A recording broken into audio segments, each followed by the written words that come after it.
Hello, and thanks for joining us for this final fall edition of the Newsfeed. I'm Camden Osborne.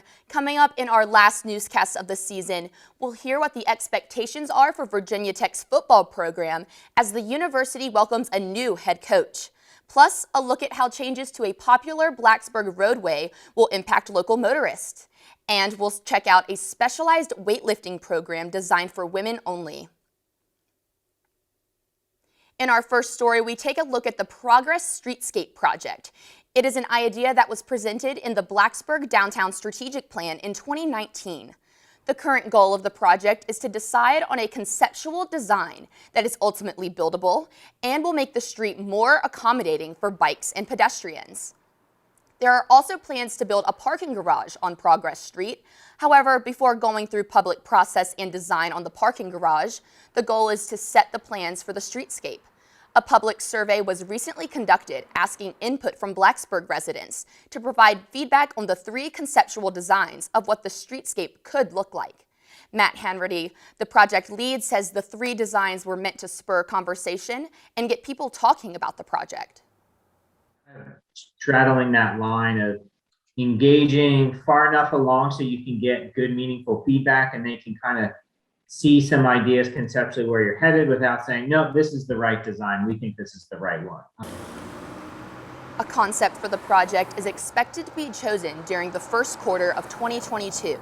However, construction on the street is at least 5 years out due to it not being included in Blacksburg's current 5-year capital improvement plan. In the past few decades, there has been an increased amount of popularity with greenways around the New River Valley. For many locals, the trails afford opportunities for exercise, stress relief, or entertainment and adventure. In this next story, Newsfeed reporter Mackenzie Roberts tells us how the Virginia Department of Transportation is looking to expand these greenways and make them more accessible with what's being called the Valley to Valley Trail Project. The Valley to Valley Trail has been a project that has been talked about for years. It has been an idea that one day the New River Valley and Roanoke Valley trails would connect, allowing for people to access the trails for miles. Shane Sawyer, Virginia Multimodal Planning Programs Manager, speaks on the trail benefits to the community. Shared use paths or greenways is what they refer to in many of the localities. There's certainly an economic benefit to it. People love coming in and visiting the greenways as quality of life issue. It's a health issue, again, if you can provide folks an opportunity to get out and walk and recreate. That certainly has. This new trail creates a new, safer alternative to biking long distance. Nick Brown, a local biker, has experienced a journey to Roanoke before. I've ridden to Roanoke before on my bike, and going down there, it's just a lot of backways on kind of sketchy roads.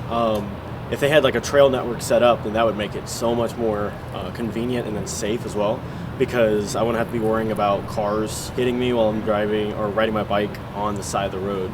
The Valley to Valley Trail isn't the only trail picking up speed in Virginia. They are expanding trails in the Shenandoah Valley and on the Eastern Shore. Virginia Department of Transportation is currently in the process of evaluating and analyzing different routes for the trail in the future. This is Mackenzie Roberts reporting.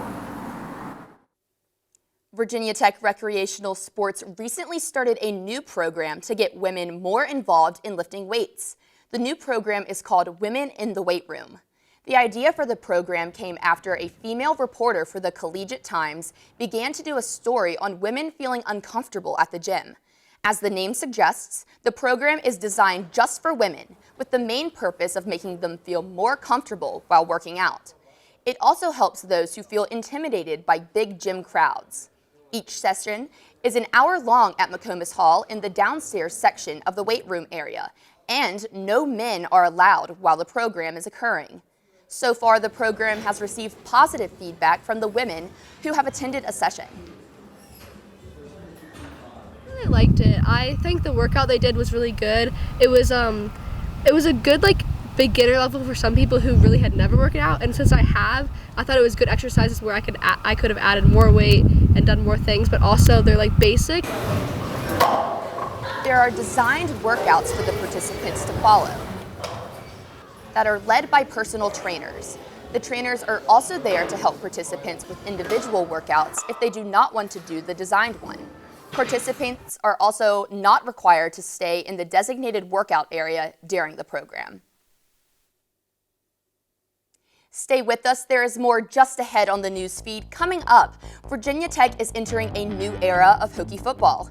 We'll hear what fans can expect with new head coach Brent Pry. And we'll see how people can seek mental health and wellness through sound. We'll be back after this break. Hi everyone, Al Roker here. As a guy with his own catchphrase, I appreciate that after 75 years, Smokey's only said, "Only you can prevent wildfires." but I'm filling in because there's a lot more to report. Like when there are parched or windy conditions out there, you gotta be extra careful with things like burning yard waste. After all, wildfires can start anywhere, even in your neck of the woods. Go to SmokeyBear.com to learn more about wildfire prevention. When I was in foster care, I never knew when I would have to move, so I always had my suitcase ready to go. Then one day, I was adopted. My new parents opened their hearts and home to me. My parents cook my favorite breakfast for me every morning. My parents take me on trips I never thought I would go on. They gave me a home and an even better reason to use that suitcase. My parents aren't perfect, but they're perfect for me.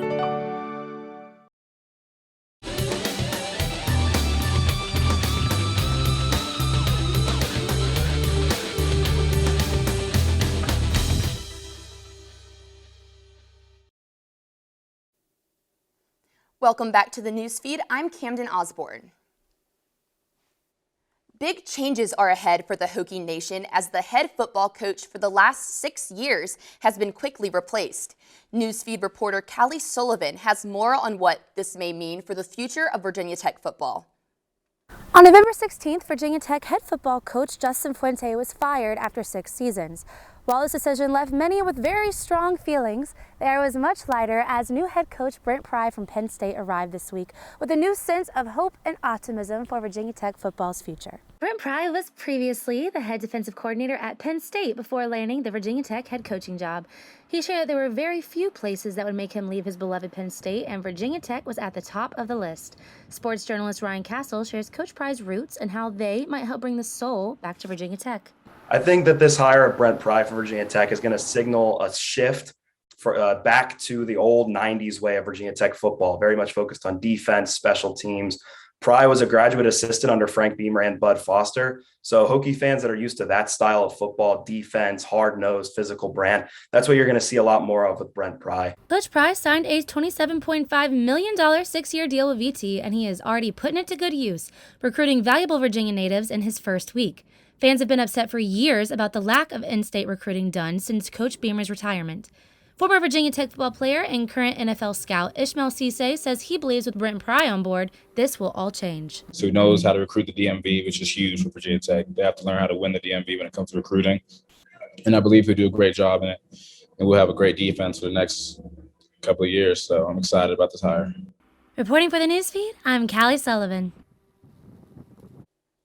The return of intramural sports at Virginia Tech has been beneficial for students not only physically, but mentally as well. Students have taken advantage of the different opportunities intramural sports offers, as there is an uptick in participation this past semester. Fall 2021 saw historic numbers of participation in the intramural sports and other opportunities that are provided. Signups for the sports leagues were full within 24 hours of opening up in both the first and second halves of the semester. In the past, recreational sports at Virginia Tech had trouble filling refereeing roles for games, but this past fall there was no shortage.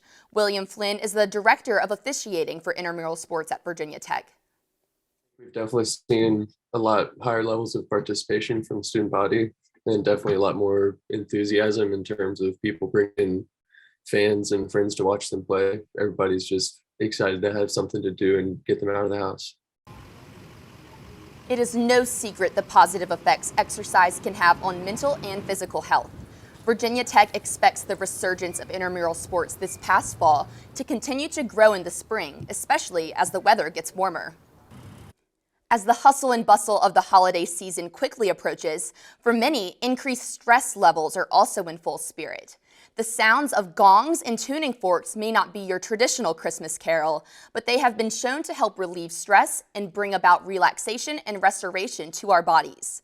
A Christiansburg woman specializing in sound uses this therapeutic method to help her clients relax. Sound therapy practitioner Brianna Martin has been performing therapy sessions for almost a decade.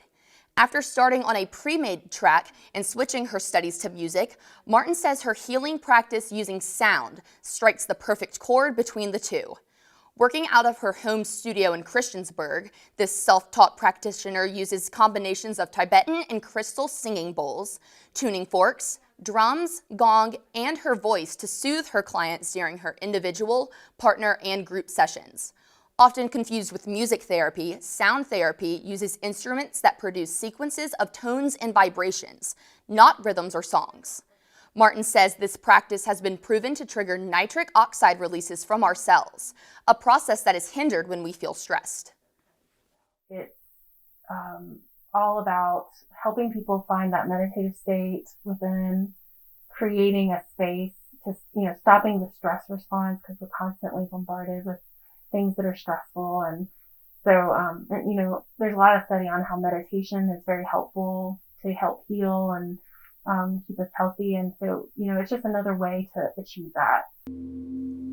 Prior to the closing of local cafe Tea and Jam, Martin held monthly sound immersion concerts, also known as sound baths, in addition to her private sessions. While she looks for a new venue to share her practice, Martin continues to learn more about this ancient healing method and the science behind it. That will wrap up this final fall edition of the Newsfeed. Over the next few months, the Newsfeed will be going on a hiatus, but we'll be returning in mid-February with a new group of journalists and a new series of stories to keep you up to date on what's going on with Virginia Tech and the New River Valley area. While we are away, if you have a story idea, send them our way.